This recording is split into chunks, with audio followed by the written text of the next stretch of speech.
The Whistler.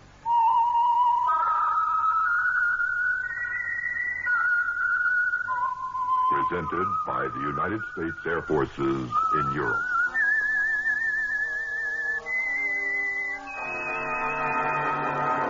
I am the Whistler, and I know many things, for I walk by night. I know many strange tales hidden in the hearts of men and women who have stepped into the shadows. Yes, I know the nameless terrors of which they dare not speak.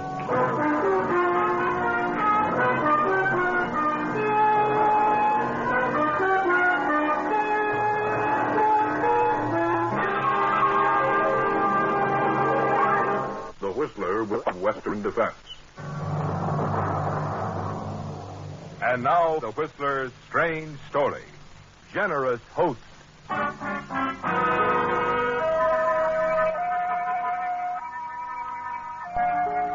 The evening shadows were lengthening as Steve Neal's jalopy coasted to the curb and came to a stop in a quiet outlying district of Silverton. His eyes surveyed the high walls surrounding the Jameson estate as he wondered if the stories about the eccentric Gerald Jameson, the millionaire ex-silver miner who lived in this huge mansion, were true. Rather interesting stories, too, aren't they, Steve? Suddenly, in the shadows across the street, you see an elderly gentleman facing you, his hands high in the air, and a short, masked man holding a gun on him and rapidly going through his pockets. You jump from your car and race toward the two men. Hey, you! What are you trying to pull? Put down that gun! The highwayman whirls as you near, hesitates a moment, and then starts running. Hey, you! Stop! You follow, and he turns and then fires. Just over your head. You jump behind a small tree as the man turns and runs rapidly away. Then you walk back to the elderly gentleman. Are you all right, sir? Yes, thanks to you, young man. Thank you very much. Sorry I couldn't catch him. I'm glad you came along just when you did. Well, I didn't. The man was angry because I had no money with me. Why? Then he didn't take anything. Only a few dollars. Didn't have much with me. Oh, that was lucky for you. Yes, it was. Young man. Mr. Neal. Steve Neal. Traveling artist. At your service.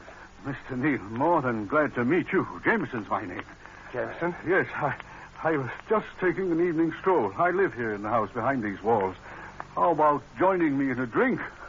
I can use one. Well, if you... No ifs about it, young man. I insist. Come along inside.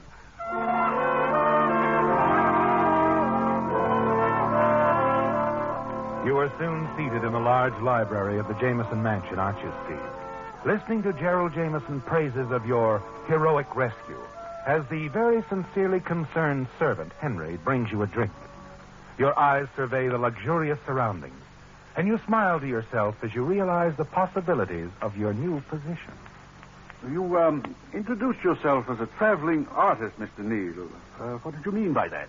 Well, I just decided to see the world, Mr. Jameson. Rigged up my jalopy and set out to paint my way around the U.S. Portraits, landscapes, anything. Anything that sells.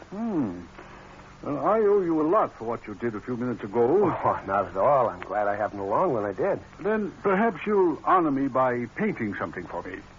Well, since you put it that way, Sure. Consider yourself spoken for, let's say, 2 landscapes and, 1 portrait. Well, you may not like my work. You better check some. I like you, young man, and I know your work will be good. Shall we seal the deal at, what is your price? Oh, not so good lately. Last one sold for $50. Would 600 be satisfactory for the 3? 600? And room and board while you're working. We have ample room here. Oh, this is my lucky day. Sure, it's a deal. And just when I didn't know where my next meal was coming from, as the saying goes. And then on back, Steve. For a few weeks at least, you'll know where every meal is coming from.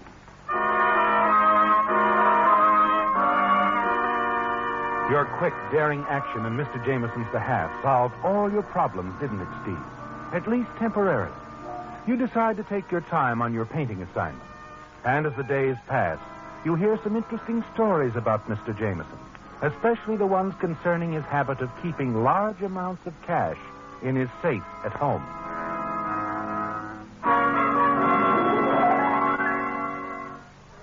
You decide your opportunities are greater than you realize. And you make it a point whenever possible to watch Mr. Jameson or his trusted servant, Henry, open the safe in the library where your easel faces the wide French windows. After a couple of weeks, you're certain you have the combination. But you're in no hurry, are you? No, you plan to continue your work.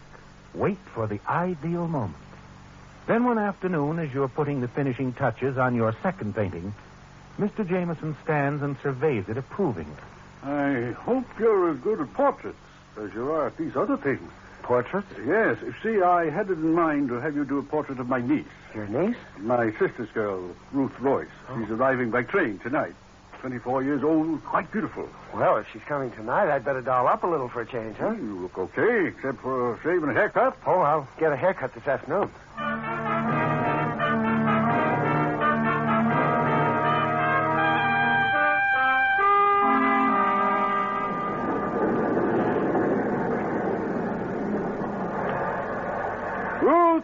Ruth, here we are, over here. Uncle Jerry, you look wonderful. You, too. You're more beautiful than ever. Ruth, this is Steve, the Steve Neal I wrote you about. Hello, Steve. Well, nice meeting you, Ruth.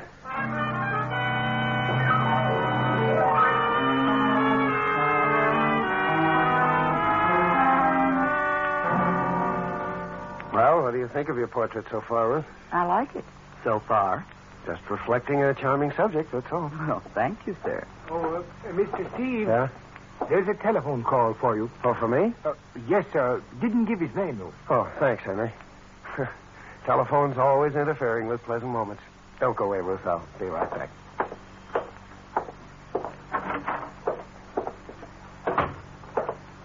Hello. Hello, Steve. Yes, who's this? Frankie? I told you not to call me here. You've been paid. Yeah, but not enough, Steve. I gave you what you asked for. We're finished. That's what you think, Steve. What would happen if old man Jameson found out we framed that phony holdup you rescued him from? I could tell him all about that, Steve, and some other things, too. You'd better reconsider, friend, and fast. My bankroll's getting low. Real low.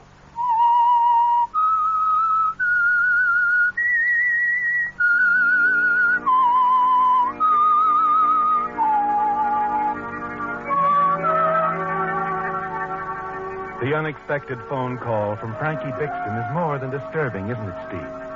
As a guest in the Jameson home, you've not only learned enough about his habits to help yourself to the contents of his safe and make a getaway into Mexico whenever you decide the time is right. You've also found what you think might be the answer to your financial problems for the rest of your life in the person of Jameson's only living relative and heir, his attractive niece, Ruth Royce. But winning her affections will take time, won't it, Steve? Ruth is an intelligent girl and fully aware that you have nothing to offer her other than yourself. Yes, you'll need time, and Frankie is a dangerous threat to such time, isn't he? You decide you've got to find a way to get rid of him once and for all.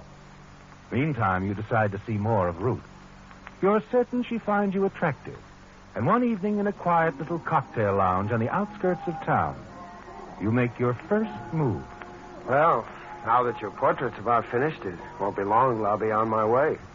Gonna miss me, Ruth? Probably. It's more than probably with me. I'm gonna miss you plenty. Really, Steve? Really. Hey, excuse me, sir. Yeah? What is it, Willie? I'm sorry to interrupt, but a gentleman asked me to tell you he'd like to see you for a few minutes privately. Me? You must be mistaken. I don't think so. He pointed you out. The name is Neal, isn't it? Oh, yes. Tell him I'll see him some other time. Well, he says it's very important to you, sir. Oh, all right. I'll see him. Excuse me a couple of minutes, will you, Ruth? Of course. This way, sir. There's the gentleman. There. Thank you. Frankie. You fool. What's the idea of trying to see me here? Mr. Jameson's niece is with me. Yeah, I know. So if I were you, I'd quiet down, get this over with quick. Okay. Make it snappy, will you? Sure, make it real snappy. I need some dough. So do I. Jameson's only paid me for one painting. Yeah, half of that'll do for now. You're out of your mind. Yeah, I guess I'd better see Mr. Jameson. Yep. Okay, Frankie, I guess you win. Will 100 hold you for a while? A little while. Say till you get paid for another painting. Well, it might be tomorrow. It might be next week. Next Monday will be fine. Let's say 100 then and 100 the following week, okay? Guess it has to be. How long do you expect this blackmail to keep paying off? Not too long. Just till you're all finished with Jameson and his niece. Incidentally, you better be getting back to her, hadn't you? Oh, yeah. Yeah, I guess I had. Wait a minute. See you Monday night, 10 o'clock. Here. Sorry, Ruth. That's all right. Business? Yeah, sir. The fellow heard about my painting and made me a pretty fair proposition. I guess I got to think it over, though. That's always a good idea. Look, Ruth, how about getting out of here, huh? I can't even build up to a romantic conversation without a waiter butting in to tell me some guy wants to talk to me. All right, Steve. Anywhere you say. Well, I thought we might drive out to the lake. Kind of like to finish that conversation we were having when that waiter interrupted us. I would too, Steve.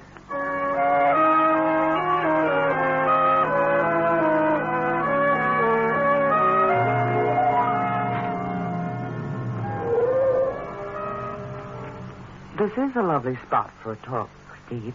Beautiful moon, rippling water, everything. You were saying something about if you'd met me under different circumstances. Yeah. What did you mean by that? Well, I just meant that if I'd met you and I didn't know anything about you, before I knew your uncle was a rich man, you might believe me if I told you how I felt about you. If I were to tell you now, you'd just think I was an adventurer after your money. And you wouldn't be. No. In my present situation, I wouldn't expect you to believe that. There's more to it than your present situation. Steve, there's something strange about you. Something that doesn't quite ring true. What do you mean by that? Well, those phone calls you get every now and then, for instance, and refusing to answer them in a town where you're supposed to be a stranger. And tonight when you came back to our booth from your business conference, you look worried, almost frightened. Oh, well, you just imagine that. I was just thinking, that's all. And as far as those phone calls are concerned, I can explain them, too. They're just someone I met here in town that I didn't want to talk to. You'd laugh if you knew why. I hope so, Steve. I truly hope so. Ruth, you mean I've got a chance? You know you have, or you wouldn't have even brought it up. All I want to know is that you're on the level. What do I have to do to convince you? Oh, that's your problem. But if you really feel about me as you say you do, it shouldn't be very difficult. It'll be easy, honey.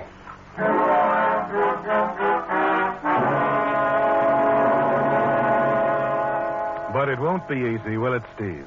No, it'll be almost impossible. And you wonder whether Ruth is worth the effort. That night you lie awake thinking about it. You decide your first problem is Frankie. Toward morning, it suddenly hits you the perfect solution.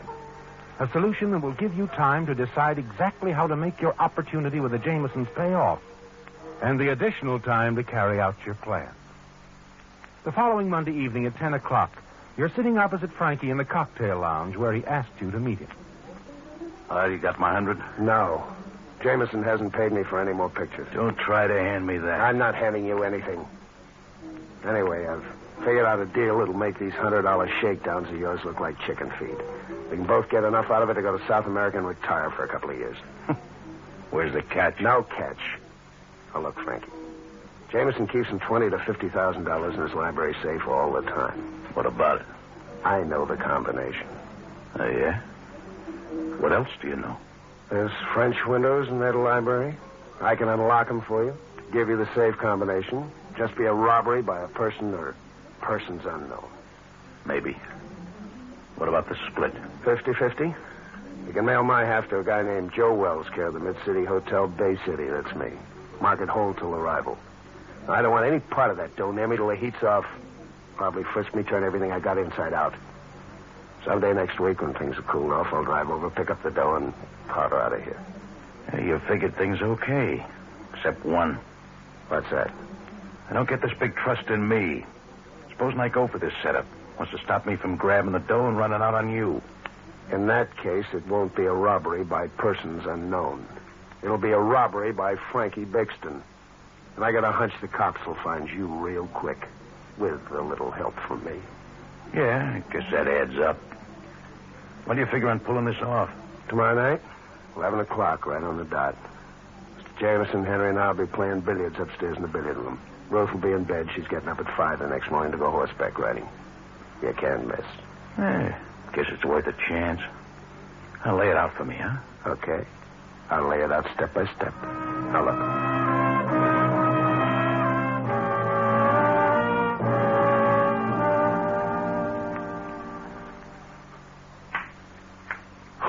Well, nice shot, Henry. Oh, just luck, sir. Oh, luck, nothing. You handle that cue like a professional. Another? I see what you mean. Wait a minute. Quiet, everybody. What's wrong, Steve? I think I heard somebody in the library. I didn't hear anything. Neither did I, Mr. Steve. It must be your imagination. No, I don't think so. Anyway, I think I'd better investigate. Do you have a revolver, Mr. Jameson? Why, yes, in the top drawer of the dresser in my bedroom. Good. I'll get your gun and sneak downstairs. You and Henry keep right on playing billiards as though nothing had happened. If anyone is down there, No, just a minute, Steve. That's No, dangerous. don't worry. I'll be careful. And keep the game going. Go ahead.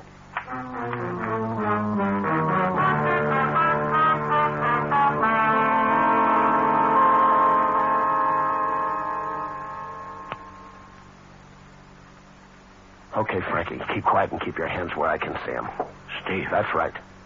How much did you get? around 20 grand, I think. What's the idea? I'll pull that plant out of that pot there by the roots, and all you have to do is lift it.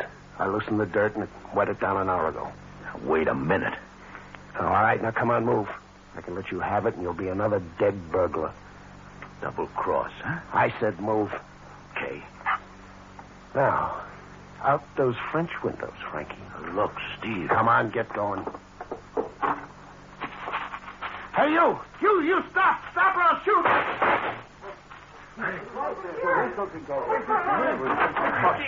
Steve, what happened? Are you hurt? Yeah, I'm sorry, Mr. Jameson, but he got away. Well, you did your best, Steve, and I won't forget it. Oh, thank you, sir. Ruth, you'd better phone the sheriff while I examine the safe and see what's missing.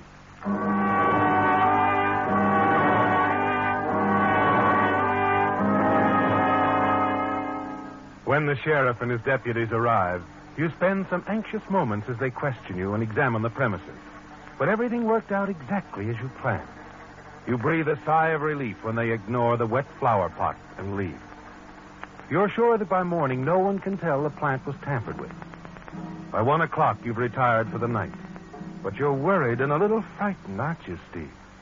You know that Frankie knows you tried to kill him, and you know that he'll be around again and soon. You decide to stay close to the estate until you're ready to take the stolen money, forget about Ruth, and leave Silverton. A few days later... That about does it, Mr. Jameson. I can't polish it anymore. The portrait's excellent, Steve. You have real talent. Well, I'm glad you like it, Mr. Jameson. What about you, Ruth? Satisfied? Yes, I like it. Well, then I do, too. Now, I guess it's goodbye. Goodbye. Goodbye. I'm afraid so. My work's done. It's time for me to move on. But there's no hurry. Afraid there is, sir. See, I've been offered a job on the coast as a commercial artist, and I've decided to take it. I'll be leaving day after tomorrow.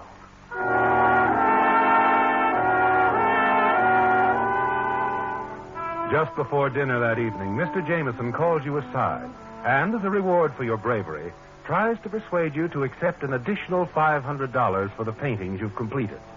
When you decline, you're certain from the expression on his face that he's pleased at your decision. Jameson treats you almost like a son, doesn't he, Steve? You spend most of the next day in your room, ostensibly writing letters and packing your few belongings. That evening after dinner, you chat pleasantly with Jameson and Ruth until nearly midnight. When they finally decide to retire, you tell them you're going to enjoy a midnight snack and then check your car. As soon as you're sure they're asleep, you go into the library, remove the stolen money from the flower pot, go outside to the garage and stuff the bills under the cover of the driver's seat. Then as you turn around... Going somewhere, Steve. Huh? Frankie. Yeah. You're not such a good shot. Well, I was just putting on an act. You know that. Your act was too good this time. You were trying to knock me off. Oh, no, you're all wrong, I've been Frank. waiting to get you, Steve. And this is it. As Frankie starts toward you, you see a knife blade flash in the moonlight. You're standing with a car door open, and your hand closes around a wrench in the front seat. You lunge directly toward Frankie, and your surprise attack throws him off balance. As he stumbles, you strike him on the head, and watch him fall forward and lie still. After what seems hours, you realize he's dead. For a moment, you're panicking, and then relieved to know he's permanently out of the way. Quickly, you open the trunk lid of your car and place his body inside. And then lean against the car and light a cigarette. Who's that? Who's there? It's me, Steve. Ruth. What are you doing here? I couldn't sleep. I thought I might take a little drive. Oh. All right. I couldn't sleep either. Steve. Yes. I'm kind of glad you're out here. I wanted you to know something before you left. I think you're on the level. Ruth, you mean it? I mean it. Well, thanks, Ruth. Well, that's all I can say right now. Just thanks. Do you still want to leave? Take that job on the coast? I have to, Ruth. But I'll be back, honey. Soon.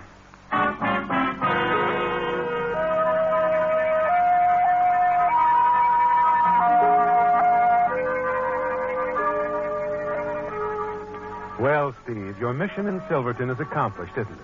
You have $20,000 under the seat covers of your car. And when that's spent, you're certain you can come back and marry Ruth Royce, the niece and only relative of your wealthy benefactor, Gerald Jameson. And even though the body of the man you killed, Frankie Bixton, is in the trunk of your car, you're not worried, are you, Steve? No, you're certain that once you're on your way, you can find a lonely stretch of road where you can easily dispose of this important link to your part in the successful robbery of the Jameson safe.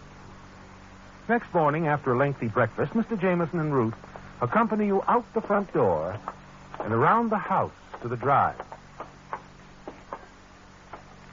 Well, who does this belong to? You, Steve. It's all yours, fully equipped. When you refused to allow me to pay you what I thought your paintings were worth, I decided to make it up to you in some other way. The surprise part was Ruth's idea.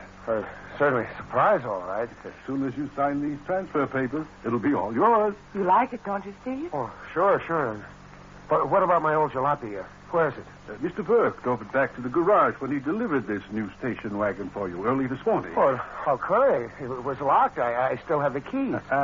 Henry had an extra key made when you let him drive your old car into town yesterday. Well, what's the matter, Steve? You look so strange. Oh, nothing. Except getting a new station wagon is quite a shock. Besides, I had so much personal stuff in that old jalopy of mine. I think I better check on it before I leave. Where is it? At the Main Street garage. But it looks like it won't be necessary for you to go after it, Steve. It's turning into the drive right now. And Sheriff Wilson is driving. Now, what do you suppose the sheriff's doing in that old jalopy of yours, Steve? The Whistler. Listen next week when once again the United States Air Forces in Europe present The Whistler.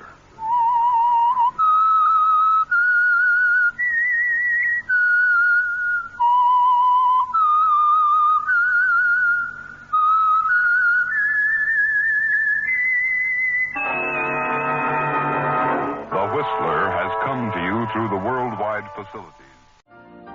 You've been listening to the OTR Gold Network. Find more classic radio at otrgold.com.